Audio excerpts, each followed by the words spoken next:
नमस्कार, मेरा नाम दामिनी अहिरवार है। आज मैं आप सभी के समक्ष स्वदेशी अपनाओ विषय पर एक स्पीच लेकर प्रस्तुत हुई।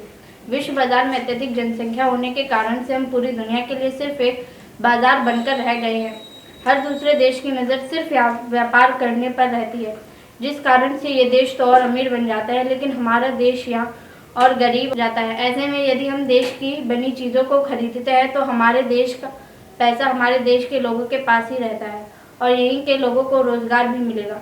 इसलिए आज के समय में स्वदेशी होना बहुत ज़रूरी है और हम स्वदेशी बनते हैं तो हम दूसरे देश पर निर्भर होने के बजाय खुद से आत्मनिर्भर बन सकते हैं और आत्मनिर्भर भारत अभियान को बढ़ावा दे सकते हैं।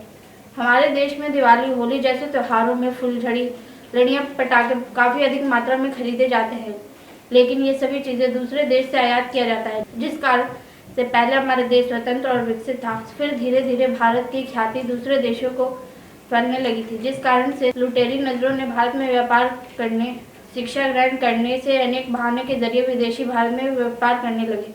भारत को तो आज़ादी मिल गई, लेकिन हमारी ज़रूरतों के लिए आज भी विदेशियों पर निर्भर रहना पड़ता है, जिस कारण से हम आज़ाद होते हुए भी इन देशों पर निर्भर रहते हैं, जिसे पूर्ण स्वतंत्र नहीं कहा जा सकता। हमें सुई से लेकर जहाज तक जैसे वस्तुओं के लिए यदि दूसरे देशों पर निर्भर रहेंगे तो स्वाभाविक बात है कि वे देश हमारी निर्भरता को बेचेंगे और हम मजबूरी में इन वस्तुओं को ऊंचे दाम पर खरीदना भी पड़ेगा।